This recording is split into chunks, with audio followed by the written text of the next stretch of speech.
السلام علیکم ورحمۃ اللہ وبرکاتہ۔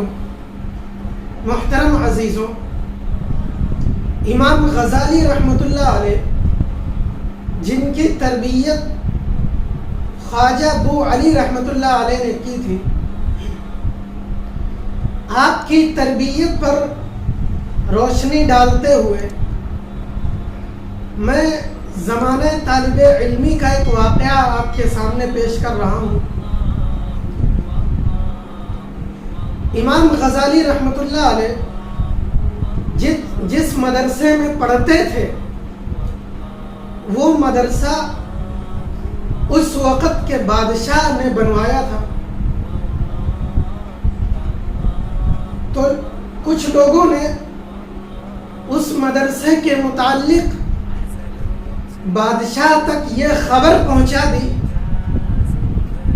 کہ اے بادشاہ سلامت، آپ نے جو مدرسہ بنوایا ہے، اس مدرسے میں پڑھنے والے سب دنیا دار ہیں، کوئی بھی دیندار نہیں ہے، سب کے سب دنیا دار ہیں۔ تو بادشاہ سلامت کو حیرانی ہو گئی کہ میرا مدرسہ جس کو میں نے بنوایا اور میں اتنا پیسہ خرچ کر رہا ہوں، اور طلبہ دنیا دار بنے،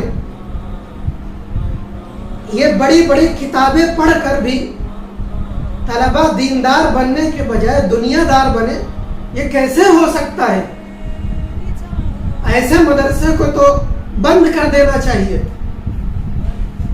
تو بادشاہ سلامت نے سوچ لیا کہ اس مدرسے کو میں بند کر دوں گا، لیکن دل میں یہ بات آئی کہ چلو میں خود چل کر دیکھتا ہوں، اس کے حال و احوال چیک کرتا ہوں، دیکھتا ہوں کہ کیا حال ہے مدرسے کے۔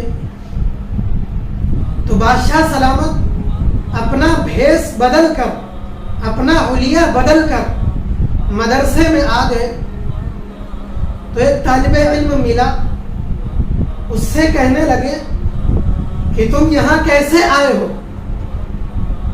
تو وہ طالب علم کہنے لگا کہ میں علم حاصل کرنے آیا ہوں، اور میرے والد صاحب فلاں جگہ کے بڑے مفتی ہیں، بڑے عالم ہیں، ایسے ہی میں بھی مفتی بن کر، بڑا عالم بن کر ان کے قائم مقام بیٹھوں گا تاکہ لوگ میری بھی عزت کریں۔ بادشاہ نے کہا اچھا۔ پھر اور آگے گئے تو ایک اور طالب علم ملا، بادشاہ سلامت نے اس سے بھی پوچھا کہ تم یہاں کیسے آئے ہو، کیوں آئے ہو؟ تو وہ کہنے لگا کہ میرے ابا فلاں جگہ کے قاضی ہیں، میں یہاں علم حاصل کرنے کے بعد اپنے ابا کی جگہ بیٹھ جاؤں گا۔ بادشاہ نے کہا اچھا۔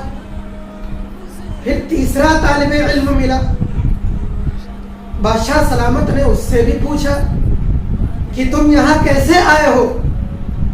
تو اس نے کہا کہ وقت کے بادشاہ عالموں کی بڑی قدر کرتے ہیں، بڑی عزت کرتے ہیں، چنانچہ میں علم سیکھ رہا ہوں کہ میں عالم بن جاؤں تاکہ وقت کا بادشاہ میری بھی عزت کرے، میری بھی قدر کرے، میں بھی اس کے قریب ہو جاؤں۔ تو بادشاہ سلامت پریشان ہو گئے کہ واقعی یہ تو سب کے سب دنیا دار ہیں، کوئی بھی دیندار نہیں معلوم ہوتا۔ تو بادشاہ سلامت یہ سوچ کر کہ اس مدرسے کو بند کر دیا جائے، واپس چل دیے۔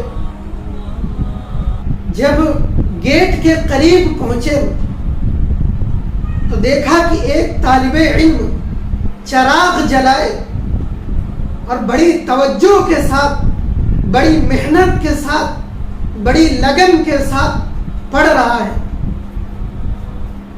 تو بادشاہ نے کہا کہ چلو ایک مرتبہ اس طالب علم سے بھی پوچھ لے۔ تو بادشاہ سلامت قریب گئے اور سلام کیا کہ السلام علیکم۔ تو طالب علم نے جواب دیا وعلیکم السلام۔ اس کے بعد وہ طالب علم پھر سے پڑھنے لگا، کوئی توجہ نہیں دی، بڑی محنت سے پڑھنے لگا۔ تو بادشاہ نے کہا کہ سنو بچے، کیا تم مجھ سے بات کرنا نہیں چاہو گے؟ تو اس بچے نے جواب دیا کہ میں یہاں پڑھنے آیا ہوں، آپ سے بات کرنے نہیں آیا ہوں، یہاں پڑھنے آیا ہوں میں۔ تو بادشاہ سلامت نے اس سے پوچھا کہ تم کیسے یہاں کیا کرنے آئے ہو، کیا بنو گے تم آگے؟ تو یہ بچہ کہنے لگا کہ میں پڑھ کر اللہ کو راضی کروں گا۔ مجھے نہیں معلوم کہ میں اللہ کو کیسے راضی کروں۔ ان کتابوں میں لکھا ہے کہ اللہ کو کیسے راضی کیا جا سکتا ہے، تو میں ان کتابوں کو پڑھ رہا ہوں، ان کو پڑھ کر ان پر عمل کروں گا اور میں اپنے اللہ کو، اپنے رب کو راضی کروں گا۔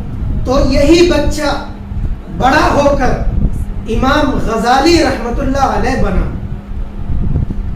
یہ شیخ کی صحبت تھی کہ جس نے بچپن سے ہی دل میں یہ جذبہ بھر دیا تھا کہ دین پڑھنے کا مقصد، علم حاصل کرنے کا مقصد اللہ کی رضا ہوتی ہے۔ یہ نہیں ہوتا ہے کہ میں علم حاصل کروں گا، میں مفتی بنوں گا، میں عالم بنوں گا، میں حافظ بنوں گا تو لوگ میری عزت کریں۔ کوئی یہ دل میں نہیں آنا چاہیے کہ میں اپنے گھر کا بڑا ہوں، میں اپنے گھر کا اکلوتا پڑھا لکھا ہوں، میں بستی میں اکیلا ہوں کہ جو عالم بنا، اپنے خاندان کا اکیلا ہوں کہ جو عالم بنا، مفتی بنا، اس لیے لوگ میری عزت کریں، لوگ مجھ سے سلام کریں، لوگ مجھے اپنی نظروں میں بڑا رکھیں۔ یہ نہیں ہونا چاہیے، یہ تکبر ہے، یہ بڑائی ہے۔ اگر یہ دل میں آ گئی تو یہ ایک نہ ایک دن علم کو کھا جائے گی، پھر علم تمہیں کوئی فائدہ نہیں دے گا۔